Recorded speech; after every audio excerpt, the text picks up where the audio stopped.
5 sang hapon sa Costmart Kalinog sa Miagao Branch. Kada Domingo kad Martes alas 9 sa aga hasta alas 3 sa hapon sa Orbe Street, Baybay Norte, Miagao. Kag sa Iloilo City kada Lunes, Martes, Miyerkules kag Biyernes alas 8 sa aga hasta alas 3 sa hapon sa E. Lopez Street sa kilid sang Robinson's Haro. Ikaayong lawas halungan halin sa Klinika de Alternativo Medicina and Wellness Center ni Dr. Ramil Uy. Ladies and gentlemen, please welcome Tatay Diggs, ang presidente ng bansang ayaw sa mabaho at maitim na kilikili. When I say stop, stop nyo yan. Ayaw na ayaw ko yung may putok, lalo na ito mang kilikili. Ano yan, alkitran? Kaya kung ako sa inyo, gumamit ng Clinica Deo Fresh. Makakasiguro kayo dito, mawawala ang baho ng kilikili nyo at mawawala ang pangingitim ng underarm. Clinica Deo Fresh para tanggalin ang mabahong amoy ng kilikili mo, para manatili itong malinis, para hindi mangingitim ang kilikili mo. Clinica Deo Fresh. Kaya subukan ninyo. Clinica Deo Fresh Deo Roll-On. Feel fresh and clean all day long. Clinica Deo Fresh. Clinica Deo Fresh. Available now. Kadaragsa nga punggot, DTX Beauty Soap. Magaspang nga panit, DTX Beauty Soap. Kalao magputi, DTX Beauty Soap. Puro katul-katul, DTX Beauty Soap. DTX Beauty Soap. All natural, antimicrobial, nagahatag proteksyon batok sa mga skin diseases. Himo sa guava leaf extract, madre de cacao leaf extract, papaya fruit extract, kag virgin coconut oil. DTX Beauty Soap. Bakal na sa mga butika. D3 Bio. Ako si Boards, nagabantay sa lula ko nga may Alzheimer disease. Tuma na gid ka malipaton. Gitry namon patumaron sa D3 Bio. Ilalang kabula nagbalik normal ang paminsaron ni lula. Bangod ina sa D3 Bio. D3 Bio. Ang D3 Bio yung may VCO. Ang VCO yung may D3. Mga butika. K5 News FM, championing the lives of the Filipino. Wow! May puso! Ang himpilan na pinagkakatiwalaan at pinapakinggan sa iba't ibang sulok ng bansa, Luzon, Visayas at Mindanao, and anywhere in the world via Facebook Live at live streaming. 89.3 K5 News FM, Cagayan de Oro, 103.1 K5 News FM, Tacloban, 107.1 K5 News FM, Olongapo City, 97.7 K5 News FM, Dumaguete City, 95.7 K5 News FM, San Jose Antique, 94.5 K5 News FM, Calibo, 100.9 K5 News FM, Rojas City, 89.1 K5 News FM, Pasig City, 103.9 K5 News FM, Bacolod City. Ito ang himpilan na kampyon sa balita, kampyon sa musika, kampyon sa drama, kampyon sa komentaryo at kampyon sa serbisyo publiko sa Iloilo City. 88.7 K5 News FM, championing the lives of the Filipino. The official overall #1 station in Iloilo City. K5 News FM, Iloilo 88.7.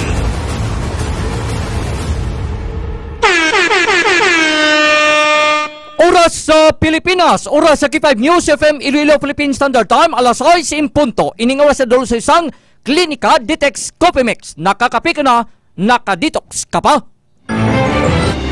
Kahit saan, kahit kailan, ang pinapakinggan, K5 News FM. Number one, ang himpilan ng sambayanan. K5 News FM, championing the lives of the Filipino.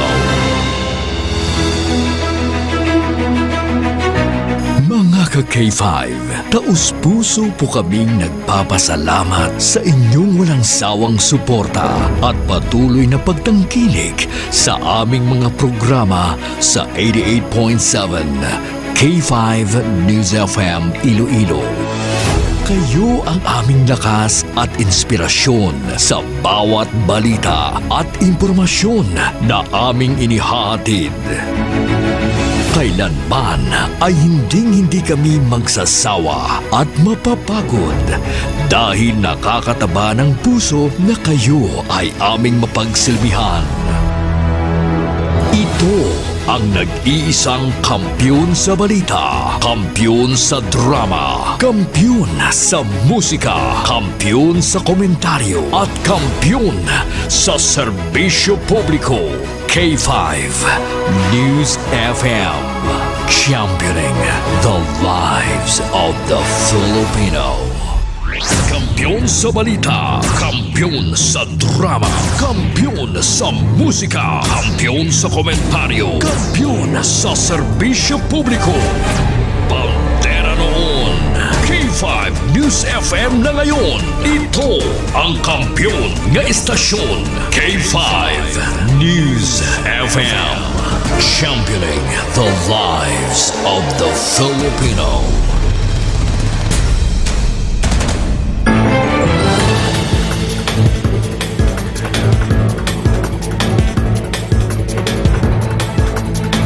Mayong gabi, syudad kag probinsya sang Iloilo. Mayong gabi, Western Visayas. Mayong gabi, Pilipinas. Mayong oras sa bilog nga kalibutan. Welcome sa D3 Bayo Evening Newscast. Domingo adlaw, Pebrero 9, 2025. Mga kaki-5, sarang kita mabatian sa 88.7 sa inyo tag sa kamang FM dial. Makitaan kag mabatian man kita worldwide. Pinagi sa aton official Facebook page ang K5 News FM Iloilo 88.7 Digital. Kami ang inyo, mga tagbalita ka-K5, Enrico Tupa Surita Jr. Kagako naman si K5, Sunny Sarabia Punay. Sa headlines, ay dulong sa kaluwan sang D3 Bayo na himo sa vitamin D3 kag virgin coconut oil. Sa managbalak-balkin lanat ubok kag sipon, magtumar sang D3 Bayo sang klinika di Alternatibum Disenan Wellness Center. Kakaroon sa aton mga headlines. Sa balita lokal, pag-file sang impeachment complaint sang Kamara batok kay Vice President Sara Duterte, wrong timing, suno sa political analyst. Samtang political analyst, ginpatag ang role of succession sa tion nga madayon ang pag-impeach kay Vice President Sara Duterte. Pagpasar sang General Appropriations Act, isa ka legal pamaagi sang pagpangawat sang kwarta sang publiko, suno sa political analyst. Samtang kaso nga theft, wala pang na-file batok sa suspect nga nagpangawat sang cellphone sa isa ka butika sa Haro. Sa balita nasyonal, COMELEC ginapanugyan sa mga aspirants nga magamit sang biodegradable materials sa tiyon sang campaign period. Senador Bato de la Rosa nagpangayo sang pasaylo matapos gininsulto ang stroke survivor nga kongresista. Sa balita internasyonal, gobyerno sang Brazil nagpabutyag sang pagkadismaya sa US matapos mag-abot ang dinusina ng mga imigrante sa ilapungsod nga nakapusar.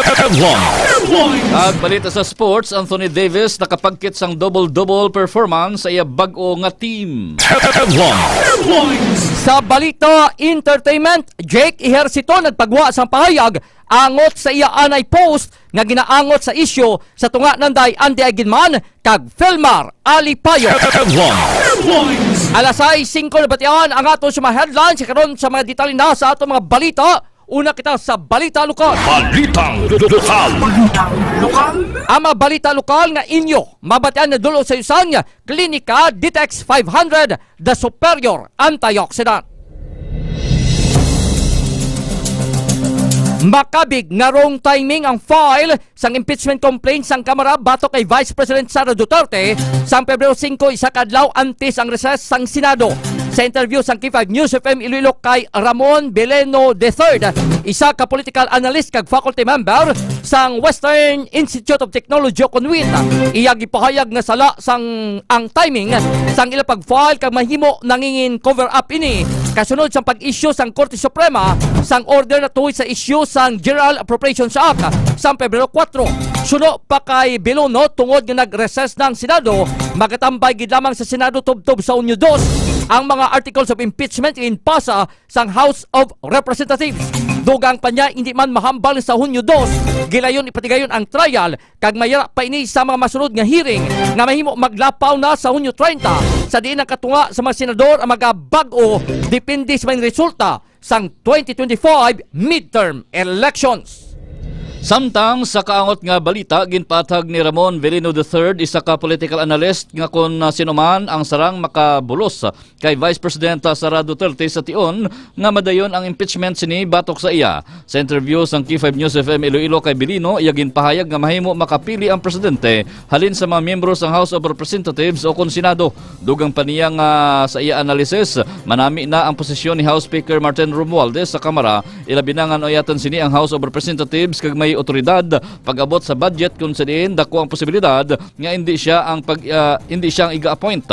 Suno pa sa natungdan nga mahibuluan ang pila ka mga detalye tion nga may development na sa nasabit nga impeachment complaint kag sitwasyon sa politika sa pungsod. Nahibuluan nga sa Pebrero 4 nag-file sa impeachment complaint ang Kamara kung sa diin masobra sa 2/3 sa mga membro sini ang nagpirma pabor.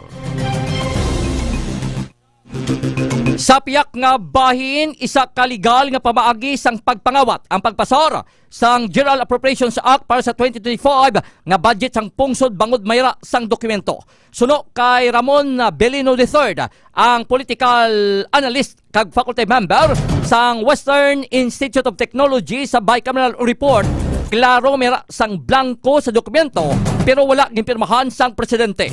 Ang ining pamaaging hindi ordinaryo kag ini ang gitawag nga budget insertion nga kaangay man sang pork barrel.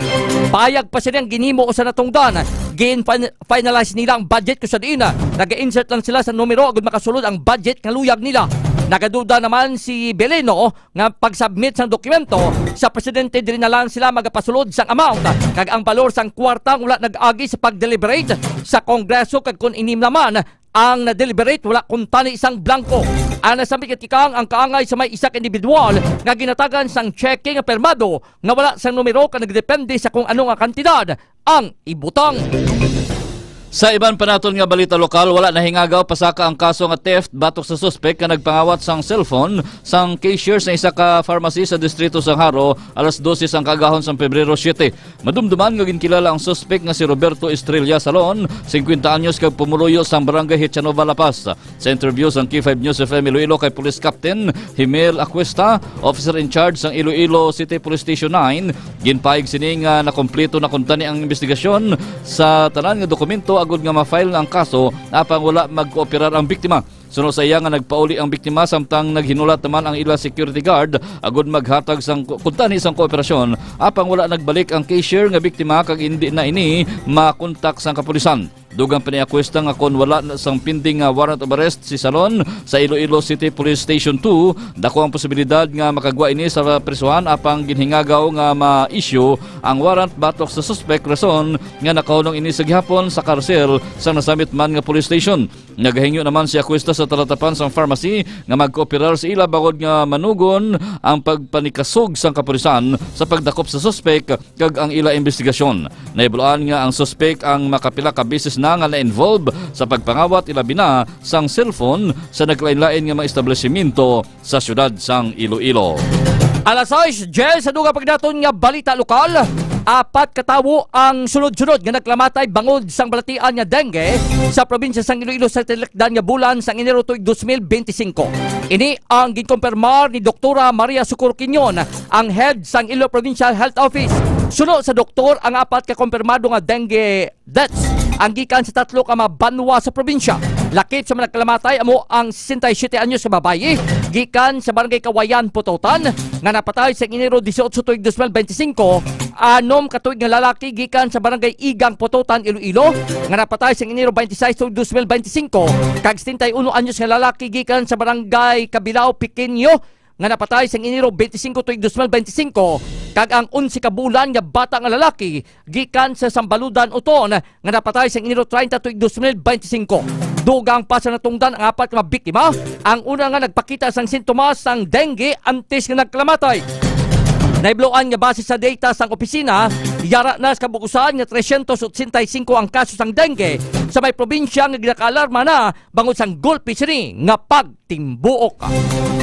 Sa pihak pagid nga bahin, padayon nga nagapabulong sa ospital ang 41 anyos nga lalaki matapos nga natirhuan ang iyapaa sa barangay Ulayan, Kalinog alas 12 sang tuwang gabi sa Pebrero 9. Ginkilala ang lalaki nga si alias Mark kag ang magulang sini nga si alias Dudoy lonsay pumuluyo sang nasambit nga lugar. Sa interview sang K5 News FM Iloilo kay Police Major Miles Giron, hipis ang Kalinog Police Station, nga lonsay yara sa impluensya sa makahulubog nga ilimnon ang mag-utod nga yara man sa namatyan sang ilang atiya sang natabo ang kinagamo. Suno kay Jeron nga ginsulong ni or ginsunlog ni alias Dudoy si alias Mark kag bangod nga nakainom napikon ang suspek kag naggabot sa armas lutang nga nakasukbit sa nakasukbit sa iya apang antes pa man magabot sang suspek ang gidaligar nga 38 kalibre nga revolver.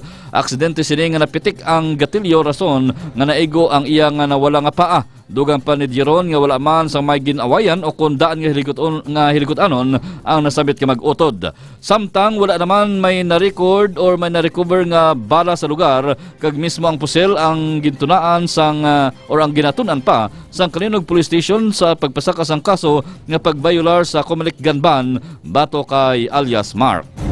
Alas 6 sa 12 sa piyak nga bahin padayon nga ginabulong ang 19 anyos nga lalaki sa ospital matapos sa tiruhan sang barangay Kagawad sang Tabok, Suba, La Paz pasado alas 3 sang kagahon Pebrero 9, 2025. Ginkilala ang biktima nga si Dennis Osano, 19 anyos, residente sang barangay Gustilo, kag ang kagawad nga si Kayot Hiruta, 64 anyos. Sa investigasyon sang Iloilo City Police Station No. 2 o kon sang La Paz sa police station, ginaligar nga nagahampang si Osano sang panag-uay upod ang 5 kaiban pa. Iyara naman sa private property si Osano, rason ginsita ini sa kagawad, kag pinsar sini nga may malaing intensyon ang biktima sa pagpanago sini sa lugar. Sa karon padayon pang investigasyon sang Iloilo City Police Station No. 2 sa natabo nga insidente.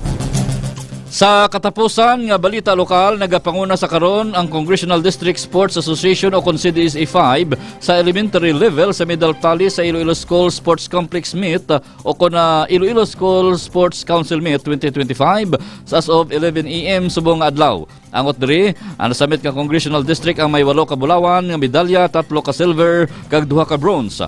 Ginasunda naman ini sang CDSA 4 nga may 2 ka gold, 4 ka silver kag 2 ka bronze or 3 ka bronze medals.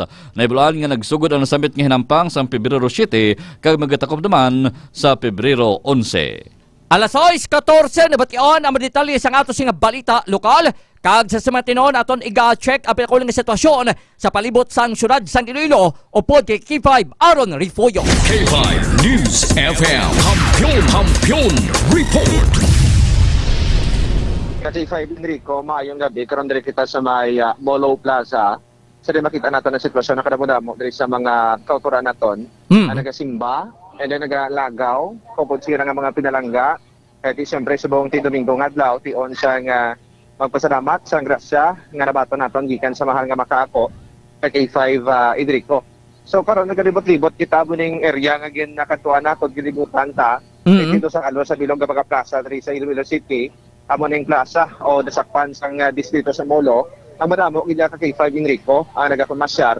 Sumarwa sa manami nga disenyo sang plaza kag ti iso nagatambay-tambay ta nagkaon nga nagapiknik kamo di kaupod sa imo nga abyan pamilya bi ka kay 5 Enrico may sunata din nga nagatukar agud ya ma-enjoy ka bala ka kay 5 Enrico kag subong ang sempo sa palibot ta o kanami nami ka manaya-naya sang sempo naton kag kanami sang dapya sang hangin kay 5 Enrico para bala ka daw ka malinong nga palibot kanami sang yasya sa hangin daw sa puno kag kabugnaw ang dapya sang hangin kay 5 Enrico. Isa ni ang plaza sang Muloy nga damo sang tawo ka kay 5 Aaron no magluwas sa distrito sang Haro. Yes, kung iko pararya ka kay 5 pa Enrico damo yang nagalakaw di sa may area sa Molo. Kay kadamo-damo bisan no iwala sang okasyon kay 5 Enrico ato halos mabuta ang isa ang Molo Plaza kay 5 Enrico. Kag mo ni magluwas dira kay 5 Enrico. May ara ako nagutom din naton yung mga bisita tiniari din nga mga ambulance vendor nga nagaprestar man no diri lang sa kilid sang plaza ug nga mga maka-cater sa ila ka makaserbe sa mga pagkaon nga na luyagan nila ka K5 Enrico. Importante lang may unod laging bulsa mo K5 aron. Yes, amo gina ka K5 Enrico, dapat may unod gyud agud hindi magutman ka K5 Enrico. Kaya siyempre makasapin-sapin kung nag-date ka kay kinakabudlay man ang subong mga tiyempo mag-date ka K5 Enrico kag wala ka brasang kwarta, babae pa magasto sa imo. Diyos ko. Do uso naman ang K5 aron subong no? Kung may ka kwarta ang lalaki, ting babae naman sakop Ate mo na give and take lang ka K5 Enrico. Hosto gina ka K5 Enrico. Sa pagpangabuhi, sa uli ka magupdanay kamo mo man na? Yes, amo gid ka K5 Enrico. Importante lungan talang base ibanda lain bang tuyo na ka K5 aron? Namugid sa K5 Enrico, hindi mo malikawan. Kasi sa atin kung may madakpan, pasensya na po, tao lang. Sige So, kumustang Chimpota kay may mga area sa syudad nga daw nag-upload penalty pero subundo ka namin na K5 aron? Ang Chimpota sa mga K5 Enrico ka namin, pero makitaan lang daw may mga lakta nga mga maitom nga panganod ka K5 Enrico, pero doon nagabuka-buka man sila ka K5 Enrico. Kag kung tanawo ng kahawaan ta, so wala man siyang potential labi nga mag-equality or mag-subong, kag tiyari na katinuhaw na mga bituon, baka namin gidya siyang kahawaan ka K5 Enrico. Sige, salamat ka K5 aron. Sige, ka K5 Enrico, ang ininga sitwasyon, yung tunong sang kaluan. Sa nga DTX Coffee may kape ka na naka-detox ka pa. Kaya ni ka K5 Reyes, pero malay nga parang gagidang pumuluyo sa panuwasang pototan. Ako naman si ka K5, Aaron Refollo, para sa Kampiyon na Balita. Serbisyo Publiko kang Kalingawan sa Iloilo, number 1 na kita, K5 News at AM. Alas 6:18, salamat kay K5 Aaron Refollo. Pinakulising nga sitwasyon sa palibot sang syudad sa Iloilo, binigidra sa may Molo Plaza. Kakaroon sa detalye na sa atong mga balita nasyonal. Balitang Nasyonal. Ang mga balita nasyonal nga inyo mabatian na dulong sa isang My TC. Kung gusto mong healthy, inom ka mo sang My TC. Duwa na lang kadlaw bag-o ang opisyal nga pag-umpisa sang campaign period para sa 2025 midterm election. Ginpanugyan sang Commission on Election o COMELEC ang mga aspirants nga magamit sang campaign materials nga biodegradable agud magbulig protekta sa palibot. Ginpayo ni COMELEC Chairman George Garcia nga ang full body ang naghimo sang Committee on Environmentally Sustainable Elections agud iduso ang environmental friendly campaign materials. Nagpaandaw naman si Garcia ang gamiton sang COMELEC ang mga pulisiya agud mag-file sang charges batok sa mga kandidato nga magagamit sa materials nga mahimo makagwa sa palibot para sa ilang kampanya. Ang 90-day campaign period para sa national candidates para sa senatorial candidates kag party list group ang mag-umpisa sa Martes, Pebrero 11, tubtob Mayo 10. Samtang ang 45-day campaign period para naman sa mga local candidates sa mag-umpisa sa Marso 28, tubtob Mayo 10. Sa pihak nga bahin, nangin mainit karon nga topiko sa social media si Senador Bato de la Rosa kasunod sa iya offensive nga physical remarks bato kay Akbayan Party List Representative Percy Sindanya nga isa ka stroke survivor. Madumduman nga ginpakamalaot ang senador matapos nga ini ang nagpagwa sa mga tinaga bato kay Sindanya ang una nga endorser sa impeachment complaint bato kay Vice President Sara Duterte nga tadlungon sini ang nagakiwi nga itsura. Sunod naman kay Sindanya, asymmetrical ang iyang nawong bawod nga isa ini ka stroke survivor. Nagpakayo naman sang pasaylo si De La Rosa sa iyang offensive remarks o comments kay Sindanya kag nagpahayag sang kahandaan sa pagkatubang sang konsekwensya nga iya ginhimo. Sa piyak nga bahin, nagpanindugan ang National Maritime Council o kon NMC sa ilang posisyon sa West Philippine Sea nga nagapahayag nga ang pungsod ang kapabilin nga malig-on batok sa foreign intrusions kag hindi magkadlok sa pagdepensa sang soberanya. Nag-issue naman sa pahayag ang NMC matapos nagpanaad si President Ferdinand Marcos Jr.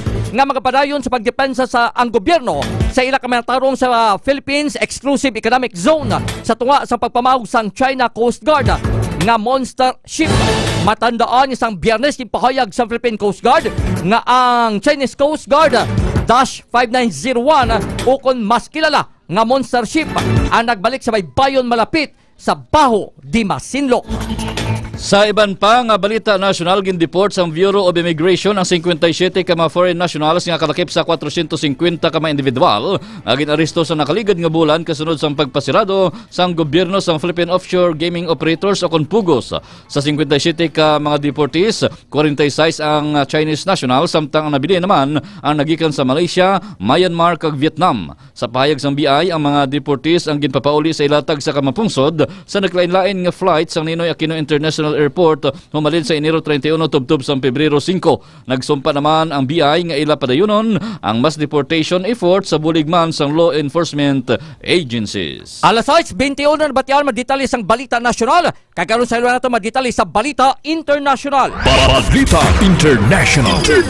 Ang mga balita international nga inyong batian na dulong sa isang DTX Beauty Soap para sa mamis kag maputi sa nga panit magamit sa atong pagpaligo sang DTX Beauty Soap. Nagpabutyag sang pagkadismaya ang gobyerno sang Brazil kag gintawag nga flagrant disregard matapos nag-abot ang dosina nga mga imigrante kag gindeport gikan sa US ang nag-abot sila pungsod nga nakapusas. Nagapangayo man ang Foreign Ministry sang patag gikan sa Estados Unidos bangod sa makahuluya nga pagtratar sa mga pasero sa eroplano. Naibloang sang paghugpa o kung naghugpa ang eroplano sa Northwest nga syudad sang Manaus ginmanduan sa mga otoridad sang Brazil ang mga opisyal sang US nga kuhaan gulayon ang mapusas. Ginpahayag sang gobyerno nga 88 mga taga Brazil ang sakay sa eroplano. Sa pihakabahin, yara sa isa kagatos ka mga kabataan nga nag-edad sang 5 panubo ang nagkalamatay kada adlaw sa East Asia kag Pacific region bangod sa polusyon sa hangin. Isa sa ginatudlo nga rason amo ang pagsimhot sang household air pollution nagikan sa pagluto kag pag-init gamit ang mga kahoy kag iban pa nga mga ginahimo nga gatong. Nagapuyo naman sa mga nasamitan nga mga rehiyon ang 500 ka milyon ka mga kabataan. Nahibloan nga lakip ang polusyon sa hangin sa nagalala nga problema sa climate change. Alas 6:23 sa batian na maditali sa balita international. Kagkaroon sa iluan nato maditali sa balita sa patagsang sports. Balitang sports. Ang balita sa patagsang sports ginadulong sa isang klinika Deo Fresh. Para protektado kita 48 oras again sa aton sa nga body odor, magagamit sang klinika Deo Fresh sa aton sining nga mga ilok. Nakapagkit sang double-double performance si Anthony Davis bilang bago nga miyembro sang Dallas Mavericks nga may 20 ka puntos, 16 ka ma-rebound, kag 7 ka ma-assist kontra sa Houston Rockets sa score nga 116-105. Sa nalutos naman nga Rockets, sigin pangunahan ni sang ila sining nga center player nga si Alperen Sengun nga nakapagkit sang 30 ka puntos. Sa karon na sa number 8 standing ang Mavericks nga may record nga 28-25 win-loss record. Ang Rockets naman steady man sa gyapon si kaduwa nga pwesto nga may 32-20 win-loss record sa nagapadayon nga National Basketball Association regular season. Nabatian ang maditali sa patag sang sports. Kagkaroon sila nato maditali sa patag sang entertainment. Balitang entertainment. Sa ato naman balita sa patag sang entertainment, God save the chismusas. Ini na lamang ang nangin komento ni Jake Ejercito kasunod sa iyang post nga wala akong feelings about it. Dugang pasining nga untatana sa mga tawo ang maghatag sang kahulugan sa iyang post kag nagbutang sang link ni VP Sara Duterte kung sa diin nagpahayag ang Vice Presidente sang wala akong feelings about it. Ang nasambit nga post ang ginapahayag nga kasunod sang issue sang pagpanunto kag pagbulagay ng DIDI ginman kag bana sini nga si Filmar Apilayo na ibloan nga anay magkarelasyon sa Jake kag Andy kung sa diin nanginbunga sang ila pagpalanggaanay si Ili. Maayo naman kag kaswal ang relasyon sa duha kung sa diin padayon ang co-parenting sa ila anak. Nagapasalamat gid ang K5 News FM Iloilo sa amo sa nga mga sponsors para sa DTEX 500 kag D3 Bio K5 Fib Ibig. Valentine special para sa magkisintahan. Sa Flowers by Richard, napahamtang sa Dalan Burgos, Barangay Seminaryo Haro, Iloilo City, sa tupalagid sang Haro Cathedral. Kag sang Jival View Restaurant nga napahamtang sa Pakyad Oton, mayroon sang branch diri sa Swan Rose Building, Commission Civil Street, Barangay Luna sa distrito sang Haro. Kag ang Thalia Doblicara Salon mayara sa branch sa may syudad sa Pasig sa Ipani Street sa may Barangay Ilawod, diri sa may distrito Sangaro sa Landon Street na malapit sa hypermarket fronting American Cemetery, kag sa may Gimbal branch sa may Gonzales Street, Raymond Charles Building, 2nd floor. Kag amo yan mga K5 ang kabukusan nga pagbalita kagindulong sa inyo sang D3 Bayo Evening Newscast. Domingong adlaw, Pebrero 9, tuig 2025. Sa gyapon mga ka-K5, sarang kita nga mabatian sa inyo tag sa ka-FM dial sa 88.7 kag makitaan man kita sa aton sining official Facebook page ang K5 News FM Iloilo 88.7 kag sa iban pa naton nga social media platforms kasubong sang TikTok. Kami ang inyo, mga tagbalita ka K5, Enrico Tupasurita Jr. Kag ini naman si K5 Sani Sarabia Punay. Para sa kampyon nga balita serbisyo publiko kag kalingawan sa Iloilo, number 1 na kita, K5 News FM. Kampiyon sa balita.